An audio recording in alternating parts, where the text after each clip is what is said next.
Hello, my name is Hina Shabazz and I'm presenting on behalf of my group with Sahil Puri and Natasha Copeland. We will be discussing about a teacher scenario who is preparing a course for her students.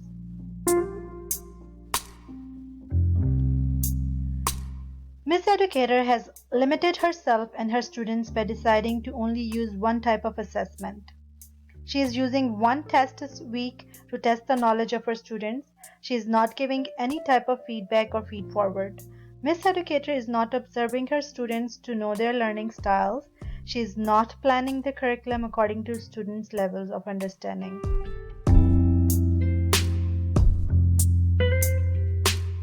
We will differentiate formative and summative assessment using different tools and techniques to understand the student needs. What kind of approach Miss Educator should take to plan her curriculum? She can use her knowledge and experience, adding a variety of assessments such as reflection, group projects, portfolios, quizzes, and presentations.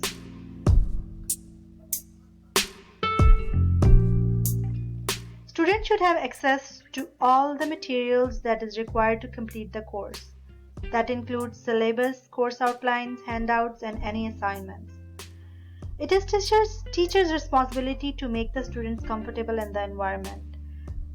Teachers should have all this understanding how to access all the material. For example, if all the documents are in PDF format, students should have access to the required software to see it. If student is unable to use the software, they should have an option to access in a different format. There should be a proper protocol for communication between the instructor and students. That can be possible if instructor is prepared with office hours and schedule. Instructor can send a welcome message with all the hours and schedule to all the students with details. Strategies that create confusion for the students. In the start of the class or a course, if instructor make a big changes, for example, changes in the course content, assignments, or using the way of evaluation. Instructor needs to be prepared and should pre-test the online class by planning mock class or just an introduction class. Every person is different and learn in a different style.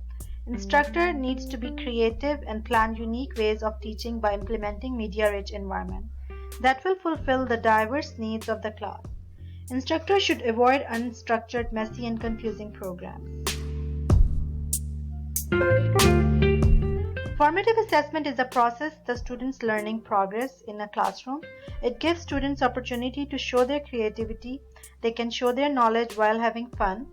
Assignments like advertisements, students create and use their knowledge interactively that they will remember for lifetime. Engaging students in discussions and comparing activities will help in critical thinking. Common examples of formative assessments are quizzes, games, project presentations, group activities. Teachers can track student data in three ways. Grades, teachers' instinct, that how teachers feel when students are learning or not, and student data, participation in class, how much they answer spontaneously on a quiz or just asking a question. Whereas summative assessment is the evaluation that what students has learned throughout the course. Common examples for summative assessments are tests, final exams, reports, end of class projects. Summative assessments always take place at the end of the unit or class. Two common purposes of summative assessment is what student learned at the end of the class or what level the student is for the next course or next class.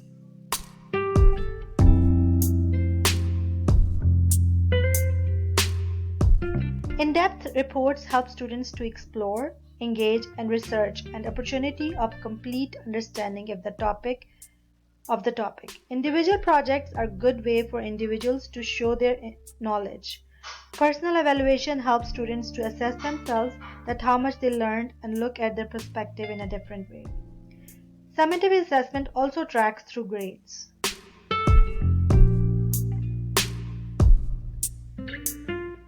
Formative assessments show students what they are learning throughout the course, and summative assessments show students what they have learned in the end of the course. Teachers can spend hours and hours making exams and other assessment materials. However, we cannot separate formative or summative assessment. Teachers should take summative and formative assessment as two sides of the coin. They work together when implemented properly. Assessments keep educators and students focused on their learning. They can improve their teaching and learning behavior. Attentive teaching and fixing real-time problem can help students understand the information. Retrieval effect is most common and old way of retrieving old information. We never realized how many times we used this method for retrieving the information by going back to that same place we were standing and thinking about it and reminding ourselves and going back there. Similarly, when teacher is teaching and those students who are highlighting the points and later when they opened those notes and saw those highlighted part reminded them the same info they were listening as a memory now. Discussion is easy way of learning. Having an argument and talk about it in a group can help us learn a lot. Students improve by getting praised and achieving good marks. More likely, this is the best way to learn from setbacks, embracing new challenges. Pictures and media graphics is another good way to improve learning. Sometimes students don't read the text or listen to the words, but pictures have seen stays in their mind for long. Students can improve their learning by giving themselves an aim to improve. Assess the results or their work like a teacher. Teacher collaboration can help the students and teachers both. For example, same grade teacher who are teaching different sections can collaborate and combine their thinking and ideas to make better teaching material. Assigning monitors in the classroom from a group of students can help them from them or as an assessor will help the monitor as well as the other students. High quality material easy to learn in a right way does not consume much time. Learner must have clear goals to achieve the knowledge. Learners should be capable to reflect their work and find their own strengths and weaknesses. They should follow different kind of strategies to enhance their learning. Following a rubric is a good way of assessing using think aloud strategies as you look at each criteria in the rubric. Learners assess themselves by their writing samples. Students review each other's work and giving feedback, learning from your own mistakes, what technique works and what should be changed next time for better learning experience. Students should create criteria for assessment. These are my references. Hope you like our presentation.